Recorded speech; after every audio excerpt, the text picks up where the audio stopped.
और अब सियासी गलियारों में सबसे बड़ा सवाल है, महाराष्ट्र का नेतृत्व एकनाथ शिंदे के हाथों में रहेगा या फिर देवेंद्र फडणवीस को ये जिम्मेदारी मिलेगी। और इन सवालों के बीच में महाराष्ट्र का माहौल बदला बदला नजर आ रहा है, क्योंकि महायुति की जीत के तुरंत बाद सड़कों पर देवेंद्र फडणवीस के पोस्टर लग गए, जिसमें उन्हें भावी मुख्यमंत्री दिखाया गया। और जब फडणवीस और शिंदे से इस बारे में पूछा गया तो दोनों ने साफ साफ जवाब की जगह मामले को टाल दिया और बताया अगला सीएम कौन होगा ये मिलकर तय किया जाएगा। सीएम पद के ऊपर कोई भी विवाद यहाँ नहीं होने वाला, क्योंकि पहले दिन से ये तय है कि चुनाव जब संपन्न होगा तो चुनाव के बाद तीनों पार्टियां मिलकर इसको तय करेगी। हमारे नेता आदरणीय होम मिनिस्टर साहब ने प्रेस कॉन्फ्रेंस में ये बहुत स्पष्ट शब्दों में बताया है। और सब हमारे जो तीनों पार्टी के प्रमुख लोग हैं, हम बैठेंगे और उसके ऊपर जैसे हम चुनाव लड़े साथ में एकजुट हो, वैसे ही उसके ऊपर भी फैसला है। सीएम फेस पर सवाल इसलिए भी उठने लगे क्योंकि महायुति गठबंधन में बीजेपी का स्ट्राइक रेट सबसे बेहतर है और बीजेपी को सहयोगियों के मुकाबले सबसे ज्यादा सीटों पर जीत मिली है। धर्मवीर छत्रपति संभाजी महाराज की। ऐसे में अगला मुख्यमंत्री कौन और किस पार्टी का होगा, अब सबकी नजर इस पर जा टिकी है। देखिए, महाराष्ट्र में महायुति की जीत में भारतीय जनता पार्टी नेता और डिप्टी सीएम देवेंद्र फडणवीस की अहम भूमिका मानी जा रही है, लेकिन महाराष्ट्र की सियासत में एक वक्त ऐसा भी आया जब देवेंद्र फडणवीस हाशिए पर आ गए। वोट शेयर क्या है वो इस वक्त आपके सामने है। ये वो वोट शेयर मैं आपको इस वक्त दिखा रही हूं जो महाराष्ट्र में इस बार का रहा। कांग्रेस को 33%, तो वहीं बाकियों की बात करें तो 17% पे जो वोट शेयरिंग है वो सिमटती नजर आई। और जो आंकड़े सामने आए हैं उसमें अगर हम बीजेपी की बात करें, सीट्स की बात करें, वोट शेयरिंग की बात करें तो सब में बीजेपी भारी पड़ती नजर आई, महायुति भारी पड़ती नजर आई। 50% से भी ज्यादा रहा बीजेपी प्लस, यानी कि महायुति का जो वोट शेयर है वो ये। तो महाराष्ट्र में इसी वजह से इस तरीके के सियासी समीकरण इस बार बनते नजर आए और बीजेपी की महायुति की जीत हुई।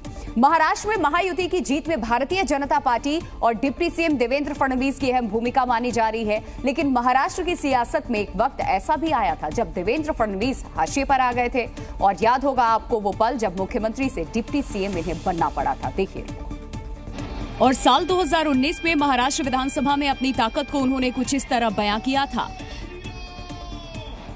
मेरा पानी उतरता देख मेरे किनारे पर घर मत बसा लेना। मेरा पानी उतरता देख मेरे किनारे पर घर मत बसा लेना। मैं समंदर हूं, लौट कर वापस आऊंगा। लेकिन आज जब महाराष्ट्र के नतीजों का ऐलान हो रहा था तो माहौल पूरा बदल चुका था। देवेंद्र फडणवीस अपने घर पर बैठकर नतीजे देख रहे थे, तभी एक कार्यकर्ता ने उन्हें गोद में उठा लिया, जीत का श्रेय दिया। और महाराष्ट्र में महायुति की जीत की सुनामी आई तब देवेंद्र फडणवीस ने विपक्षी दलों को करारा जवाब दिया और खुद को कलयुग का अभिमन्यु बताया। मैं आधुनिक अभिमन्यु हूँ, चक्रव्यूह को भेदना जानता हूँ, हमने चक्रव्यूह को भेदा है। बीजेपी के लिए महाराष्ट्र जीत बेहद अहम है क्योंकि आम चुनाव में जिस तरह से एनडीए को देश की आर्थिक राजधानी महाराष्ट्र में बड़ा झटका लगा था, उसके बाद विधानसभा चुनाव का ये प्रदर्शन बीजेपी के लिए संजीवनी साबित हो सकती है। महायुति की जीत पर देवेंद्र फडणवीस की पत्नी ने भी खुशी जताई और बधाई दी। लोकसभा में जो भी फॉल्स नैरेटिव्स थे, फैलाए गए थे जानबूझ के, वो क्लियर हो गए लोगों के मन से। लाडली बहनें जैसी योजना आई जिन्होंने आकर्षित किया स्त्रियों को यकीनन, और इनका भी जो गवर्नेंस इन्होंने देखा है महाराष्ट्र में, वो भी एक फैक्टर था कि फिर से यही सरकार रिपीट हो रही है। दरअसल लोकसभा चुनाव में बीजेपी का हिंदुत्व का एजेंडा महाराष्ट्र में कमजोर दिखा था और लड़ाई पार्टियों की टूट पर आधारित हो गई थी, जिसका फायदा शिवसेना, यूबीटी और शरद पवार की एनसीपी को मिला। राज्य की 48 लोकसभा सीटों में से बीजेपी सिर्फ 9 पर जीत दर्ज कर सकी, वहीं महाविकास अघाड़ी ने 30 लोकसभा सीटों पर जीत दर्ज की थी।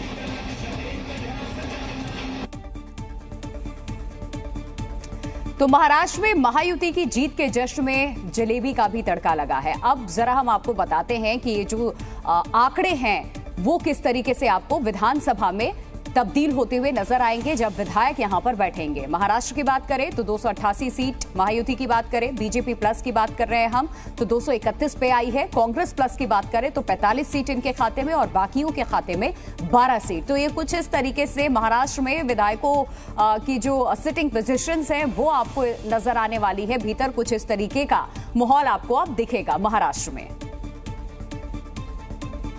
चलिए बात माहौल की महाराष्ट्र में महायुति की जीत के जश्न में जलेबी का भी तड़का लग चुका है। खुद डिप्टी सीएम देवेंद्र फडणवीस ने महाविकास आघाड़ी की हार पर ऐसा तंज किया कि हरियाणा की सियासी जलेबी एक बार फिर याद आ गई।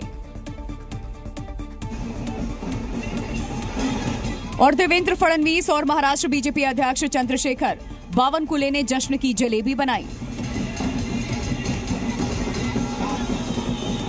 इस जलेबी के जरिए महाविकास आघाड़ी और खासकर राहुल गांधी को तंजात्मक संदेश देने की कोशिश की गई। दरअसल राहुल गांधी ने हरियाणा विधानसभा चुनाव के दौरान गोहाना की जलेबी का जिक्र किया था और जब हरियाणा विधानसभा चुनाव के नतीजे आ रहे थे उस दौरान कांग्रेस जलेबी जश्न की तैयारी कर रही थी, जिसे लेकर बीजेपी नेताओं ने भी काफी तंज किया। और महाराष्ट्र में महायुति की जीत के बाद फडणवीस का जलेबी बनाना कुछ ऐसे ही संदेश था। तो वहीं दूसरी ओर बीजेपी कार्यकर्ताओं ने देवेंद्र फडणवीस का सम्मान किया। मुंबई बीजेपी दफ्तर में कार्यकर्ताओं ने उन्हें गदा भेंट कर जीत का बजरंगी बताने का संदेश दिया। साथ ही देवेंद्र फडणवीस ने इस जीत को महाराष्ट्र की जनता को समर्पित किया। और महाराष्ट्र के सभी समाजों ने एक साथ मिलकर एक बड़ा मैंडेट हमको दिया है। मुझे लगता है कि आज निश्चित रूप से जो लोग तुष्टीकरण की राजनीति करना चाहते थे, जो डिविजिव पॉलिटिक्स करना चाहते थे, उनको करारा जवाब जनता ने ही दिया है।